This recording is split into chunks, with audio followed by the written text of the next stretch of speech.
Entiendo que ayer tuvieron una sesión amplia en donde discutieron los temas de justicia transicional, qué es la justicia transicional, los enfoques, objetivos, en fin. Y creo que también abordaron un poco por los lados el tema, o más bien de manera específica, según me contaron, los temas de, pues como tal, el proceso penal, los temas de justicia, los temas de las penas. En concreto, me han solicitado pues como plantear algunas reflexiones sobre el tema de las penas, porque generalmente es un tema que genera mucha atención y un tema de especial sensibilidad, ¿no? Sobre todo en Colombia, que pues, en donde tenemos, la sociedad colombiana tiene una tendencia permanente a reconocer como única medida de justicia la cárcel. ¿Sí? Entonces en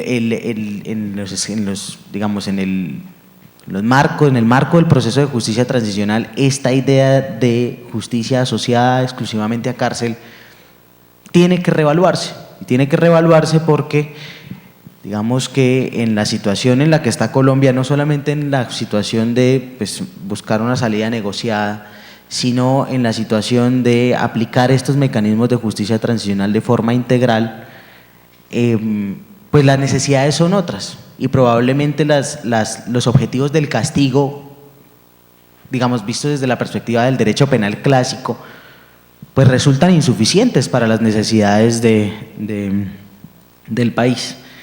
En junio de este año, el ICTJ presentó un documento que denominó la cuadratura del círculo en Colombia, los objetivos del castigo y la búsqueda de la paz.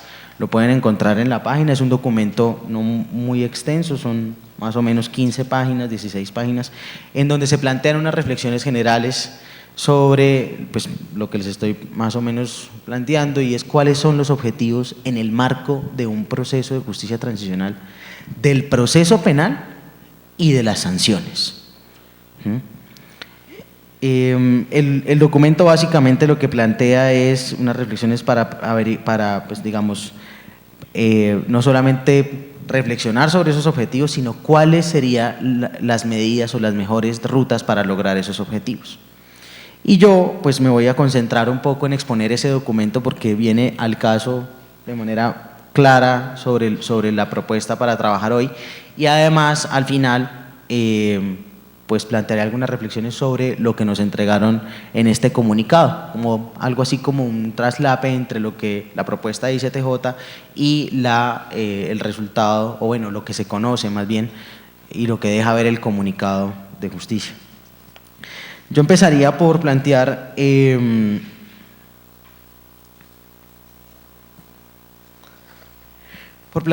un debate que ha sido como el caballo de batalla de los sectores que se oponen al proceso y que exigen además cárcel.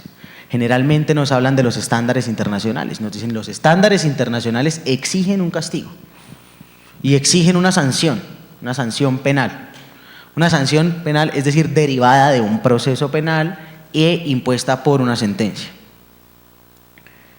Y generalmente nos plantean, no es que el Estatuto de Roma, no es que la Corte Interamericana, no es que, bueno, distintos instrumentos internacionales exigen que haya cárcel, y eso no es cierto. Si uno revisa los tratados internacionales que hacen referencia a la persecución y al deber de investigar y sancionar violaciones a derechos humanos, ninguno, y pues hemos hecho el trabajo juicioso de revisar muchos instrumentos internacionales, ninguno establece penas específicas en el caso de las violaciones a derechos humanos.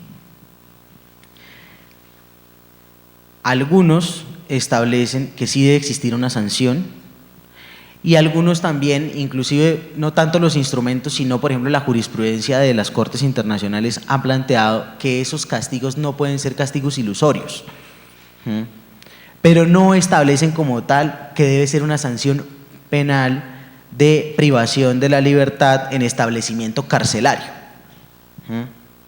¿Y esto por qué?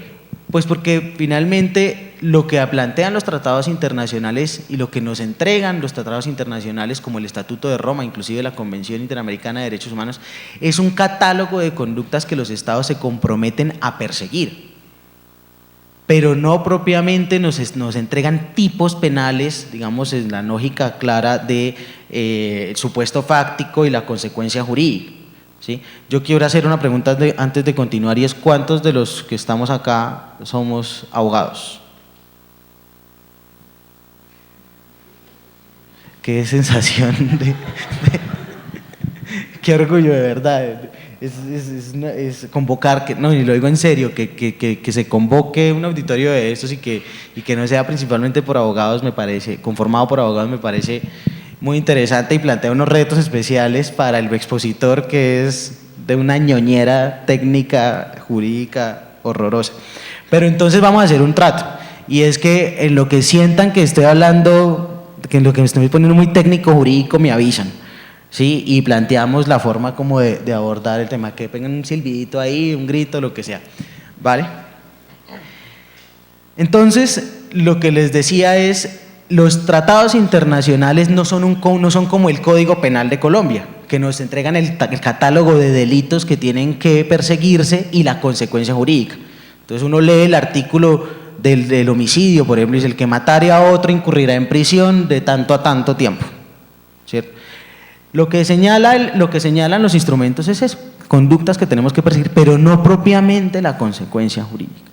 Entonces, eso hace parte de, digámoslo así, el margen de apreciación de los estados, que no necesariamente se plantea, digamos, en términos nacionales y en las coyunturas nacionales de los distintos estados que firman ese tipo de tratados, no se rigen de la misma manera todas, ni tienen las mismas coyunturas sociales, políticas, inclusive jurídicas. Entonces, la primera claridad que tenemos que hacer con eso es: los tratados internacionales no ponen una pena específica.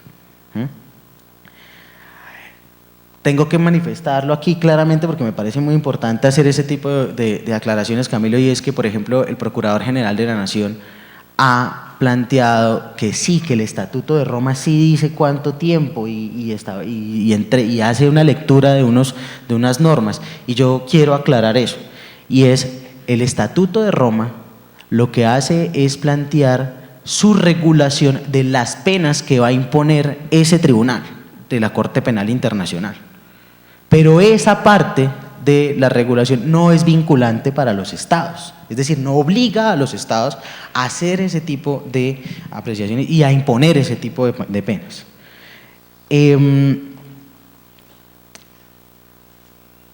También refiriéndonos a la experiencia internacional, es muy interesante del barrido que nosotros hemos realizado y que ha realizado la academia en distintos, pues digamos, artículos, distintos estudiosos. Lo que encontramos es que la experiencia internacional no hay referentes propiamente de sanciones penales. Generalmente los procesos de paz han terminado en amnistías e indultos, generalizadas además, y a veces sin condición alguna. Entonces, de los pocos referentes que tenemos de penas alternativas está Irlanda del Norte y está Colombia. Colombia, con el caso de la implementación de la Ley de Justicia y Paz, que impuso una pena de 5 a 8 años para los postulados a esa ley. ¿Y esto por qué también lo planteo? Porque finalmente la amnistía y el indulto han sido estrategias para solucionar los conflictos. Lo que sucede es que, claro, a partir de la implementación, o más bien de la firma de estos instrumentos internacionales y del consenso internacional de que existen conductas que ofenden la conciencia de la humanidad, que tienen que ser perseguidas, que tienen que ser juzgadas y que tienen que ser sancionadas, pues este tipo de salidas políticas y de decisiones políticas de los estados de aplicar amnistías e indultos a graves violaciones a derechos humanos, pues ya no es posible. Estamos en otro momento. Y eso tiene que tenerse en cuenta, porque si bien estamos buscando una salida negociada al conflicto, sí tenemos unos estándares que tenemos que respetar. Ahora, yo volteo un poco el argumento y planteo lo siguiente: me parece válido y me parece muy pertinente que todo el tiempo traigamos a colación las obligaciones internacionales de Colombia. pero por otra parte es que la sociedad colombiana también tiene que, o más bien también hace parte de del ejercicio de ese reproche. O sea, la sociedad colombiana también considera que hay conductas que ofenden la conciencia de la humanidad, que son conductas que no debieron suceder y que son conductas que merecen de alguna manera algún tipo de sanción. Pasando, digamos, un poco la página de las amnistías y los indultos, volvemos a las experiencias que se tienen sobre las penas alternativas. Entonces, las penas alternativas, por ejemplo, que se implementaron en Irlanda del Norte, tienen, digamos, un factor que las define, y es que muchos de estos sujetos que estaban atravesando por este tipo de procesos ya contaban con sanciones e inclusive ya estaban en la cárcel. Y las penas que se impusieron no fueron superiores a 3 años y muchos ya las habían cumplido. Así que salieron de la cárcel rápidamente. Y en el caso de Colombia, pues ustedes han sido testigos de ese debate. La Ley de Justicia y Paz que impuso estos de 5 a 8 años, pues ha sido objeto de múltiples críticas. Para muchos ciudadanos del común, pues que vimos cómo se implementaba esta norma, decimos, pero 5 a 8 años por todas esas barbaridades que cometían. Entonces la pregunta era, ¿eso realmente cumple o satisface la demanda de justicia? Vuelvo a la noción que planteaba inicialmente, y es, estamos asociando justicia exclusivamente a la cárcel.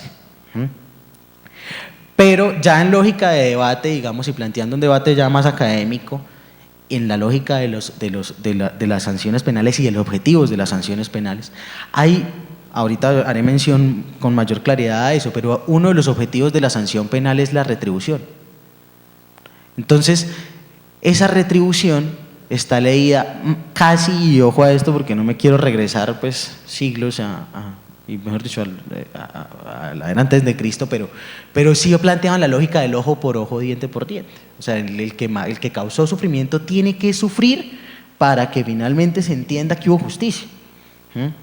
Y entonces esta lógica de retribución, por ejemplo, en el modelo de justicia y paz, pues merece una discusión amplia, porque uno diría, si cometieron cerca, pongámosle, 100 homicidios, y estamos hablando de una pena de 5 a 8, pues van a pasar por cada homicidio meses en la cárcel. Entonces, esta noción de retribución finalmente también termina siendo llamada a reevaluarse en este tipo de situaciones relacionadas con los procesos de justicia transicional. Particularmente en justicia y paz, ¿qué nos pasó? Finalmente, lo que fue justicia y paz no fue lo que inicialmente pactaron las partes. Lo que pactaron las partes fue una ley de alternatividad penal. Y por esa razón en Colombia, probablemente por esa razón, es una de nuestras conclusiones, es que en Colombia se ha asociado la noción de justicia transicional a rebaja de penas. Porque la gente y la sociedad colombiana tiene en su ideario que la justicia transicional entró a Colombia por medio de la implementación de la Ley de Justicia y Paz. Entonces, siguiente punto a aclarar, y eso van anotando ahí, la justicia transicional no son beneficios penales. La justicia transicional es un paquete de medidas dentro de las cuales está la justicia penal, pero también está la reparación, pero también está la construcción de verdad y memoria, en fin, pero son un paquete de medidas que los estados ponen en práctica e implementan cuando los mecanismos ordinarios resultan insuficientes para atender la demanda de justicia de esas violaciones masivas a derechos humanos. Entonces, volviendo a justicia y paz, fue una norma que cursó en el Congreso de la República la aprobó y aprobó que era de 5 a 8 años. Pero interesante además que esa apuesta normativa tiene un control constitucional y la Corte Constitucional encuentra ajustado a derecho que está bien de 5 a 8 años, porque se implementan otro tipo de medidas y otro tipo de compromisos por parte de los perpetradores que hacen que la retribución de la que estábamos hablando hace un momento, digamos que se pueda reevaluar y no sea necesario cumplirla, o más bien satisfacer ese objetivo de la retribución en los términos, digamos, del derecho penal clásico. Yo aquí me voy a poner un poco más técnico jurídico para desenmarañar aquí el nudo de las sanciones penales. Y repito, pues cualquier pregunta, inclusive prefiero casi que atenderla de una para dejar claridad. Los objetivos en el derecho penal clásico, los objetivos de la sanción son la incapacitación, la disuasión específica, la disuasión general, la retribución, la rehabilitación y la comunicación. Vamos a desbaratar cada uno de esos. Ojo, derecho penal clásico. Derecho penal clásico. Es decir, la lógica clásica del derecho penal de demostrar quién le hizo qué a quién e imponer un castigo. Vamos a diferenciar ese contexto del contexto de justicia transicional, en donde son masivas violaciones a derechos humanos cometidas por un gran número de sujetos, un gran número de perpetradores, y que además de eso no ocasionan un daño, digamos, que pueda resolverse a partir de la imposición de una sanción penal, sino que exige digamos, un conglomerado de medidas que realmente le satisfagan el derecho no solo a la justicia, sino a la reparación y a la verdad a las víctimas. El contexto es completamente distinto, ¿verdad? Entonces, ¿qué es la incapacitación según el derecho penal clásico? La incapacitación lo que busca es sacar a ese sujeto que comete el delito, sacar a ese sujeto del espacio en donde se le facilita la comisión del delito. Entonces lo que se hace es se extrae al sujeto con el fin de que la sociedad no siga corriendo el peligro que representa ese sujeto.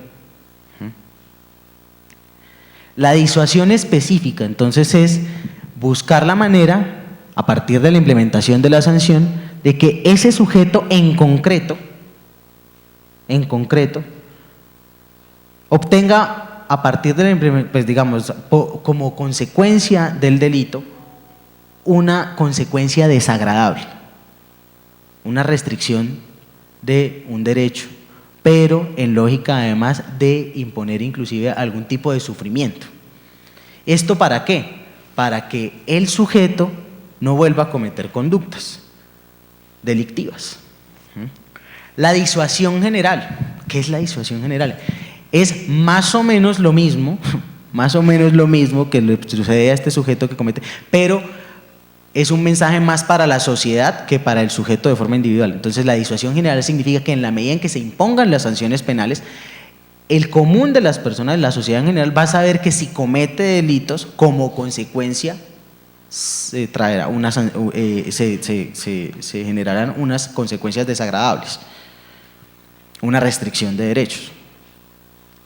La disuasión general, y aquí hago un paréntesis, digamos que tiene mucho más eficacia desde la perspectiva del cumplimiento de las sanciones, más que de la imposición, más digamos que de contemplar las sanciones, es de imponer, o sea, de que realmente se vea que esas sanciones son efectivas. Es decir, es que a mi vecino que robó ese sí lo mandaron a la cárcel, es que yo vi que se lo llevaron, es que tal.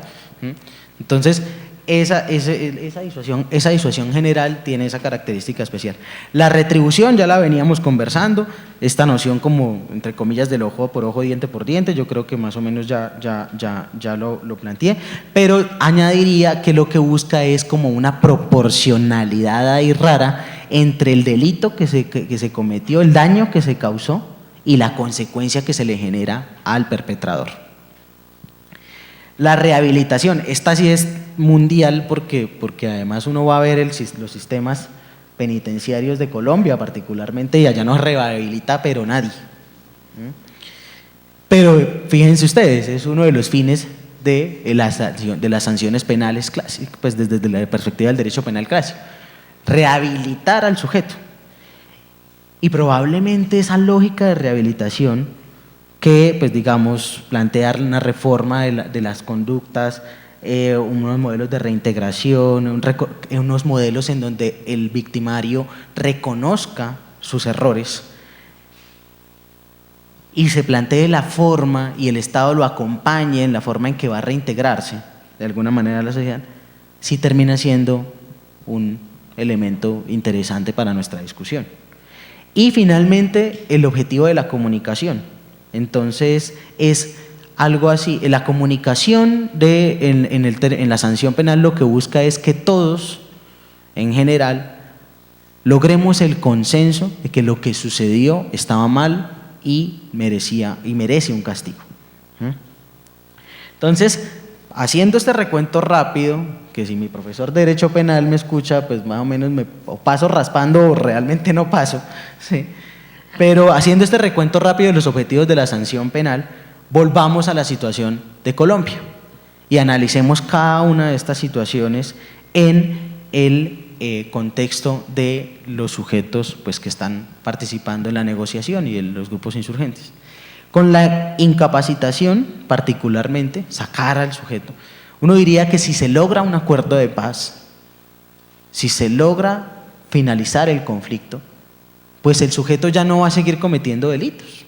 Entonces probablemente la incapacitación se soluciona a partir de la salida negociada y de la finalización del conflicto, que es el contexto en el cual estos sujetos cometen los delitos.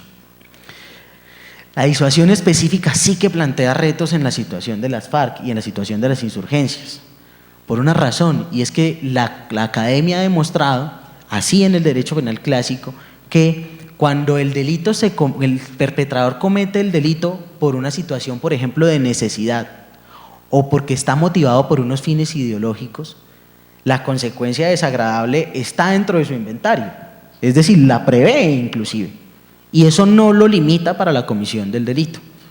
Entonces, si el sujeto está motivado por unos fines ideológicos, pues probablemente pues esa consecuencia desagradable hace parte de su lucha. Entonces, tendríamos que reevaluar ese objetivo, ¿verdad? La disuasión general pues plantea retos también que en la lógica del derecho penal clásico pues ya están también un poco documentadas y era más o menos lo que les planteaba hace un momento, y era pues que la sanción fuera efectiva. Nos pasa con las FARC y con algunos sujetos que hacen parte del conflicto, algunos actores del conflicto, que inclusive han sido condenados en ausencia. Todos han sido condenados en ausencia. Y esas sanciones, pues ¿cómo se cumplen? ¿Cómo se ejecutan? Entonces, esta noción de la disuasión general también queda en entredicho, y aquí quiero plantear una reflexión un poco más fondo. Si seguimos pensando en la lógica de un proceso penal clásico, no vamos a tener éxito por una razón, y es que la situación de conflicto desafió el sistema, puso en jaque al sistema. Entonces, la aplicación de este tipo de medidas desde la perspectiva clásica también queda en entredicho, porque para aplicar este tipo de esquema del proceso penal y de las sanciones penales, se necesita, digamos, como una condición fáctica, y es el estado, digamos, el estado de paz. Para que el Estado de Derecho pueda aplicarse, se necesita que no haya guerra. Se necesita que no estemos atravesando por situaciones anormales.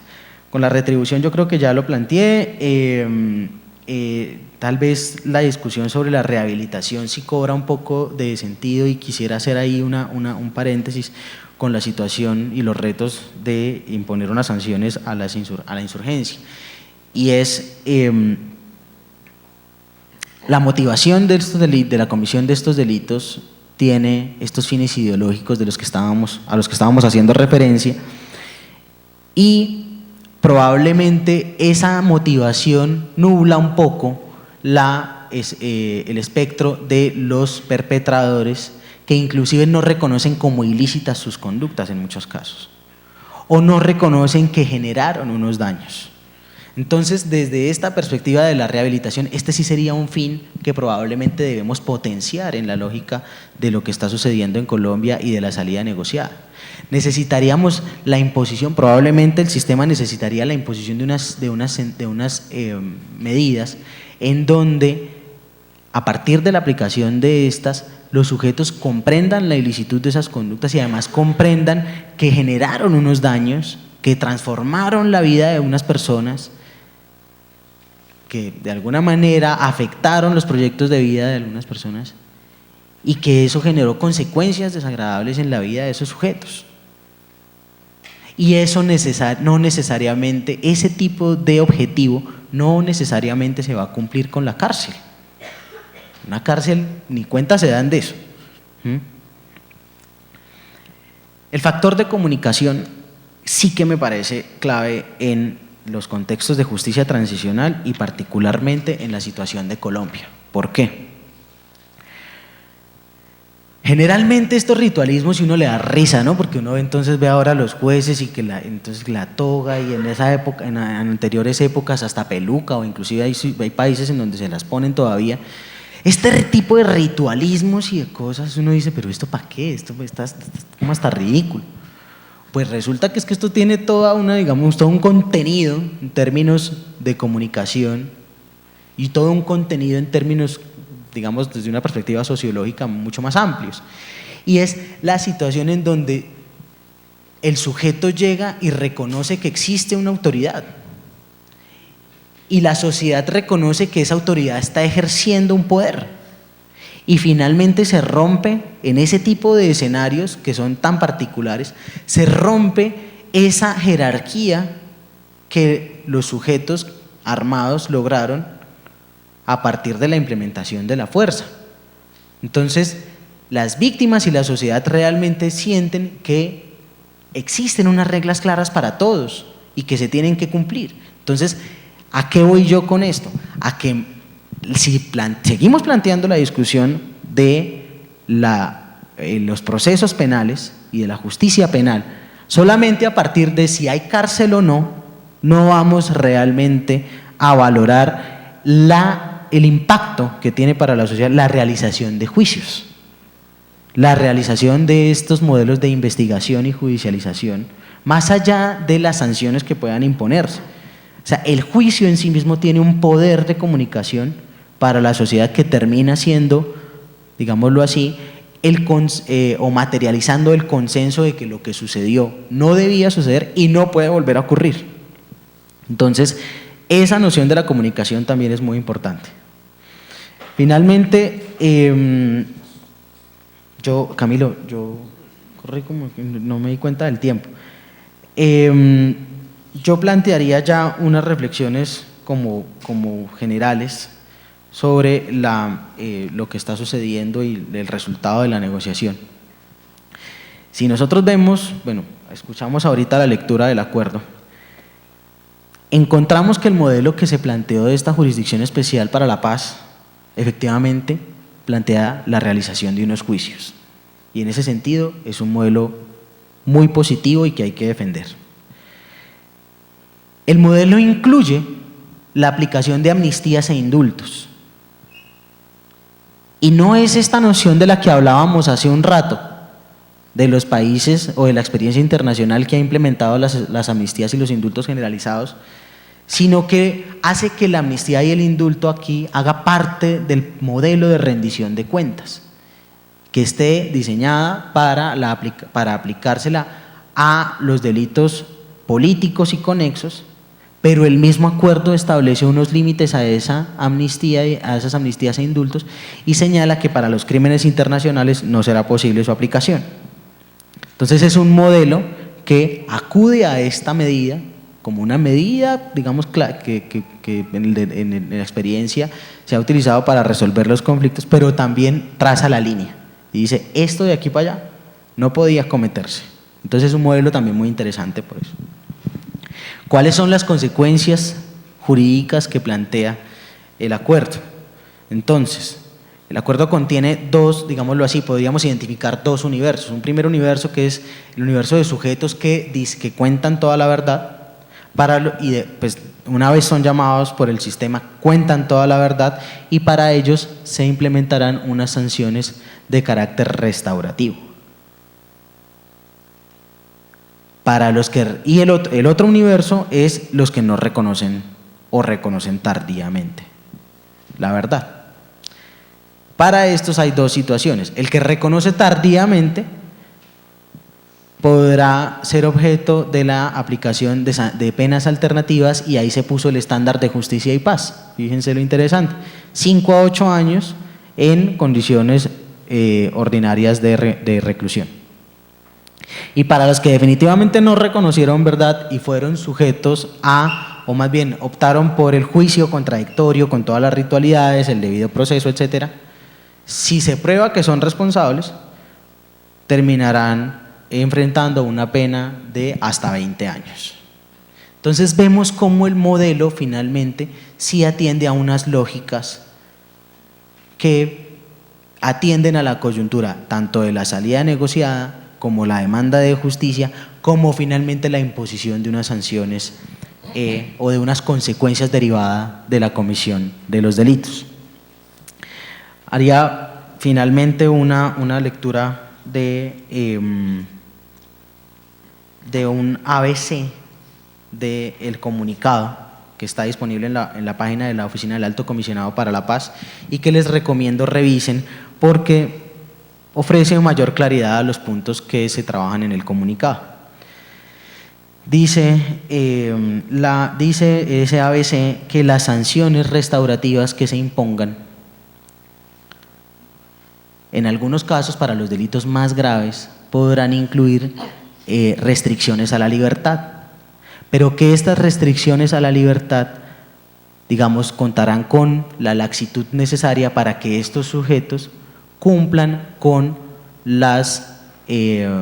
los trabajos, digamos, o las medidas las actividades orientadas a la reparación y a la realización del proceso de paz. Y por esa razón, digamos que son sanciones que son privativas de la libertad o restrictivas de la libertad, sujetas a control y vigilancia, pero que finalmente le permite a estos sujetos aplicar el resto de las sanciones que les imponga una sentencia. Repito, no se conoce mucho sobre el modelo, o sea, digamos como los detalles, el intríngulis, pero estos puntos que ya están acordados a efectos de la coyuntura política y social que plantea la salida negociada del conflicto pueden resultar una salida interesante. Yo lo dejaría por ahí, Camilo, y pues quedaría atento a preguntas. Sí, muchas gracias, Henry.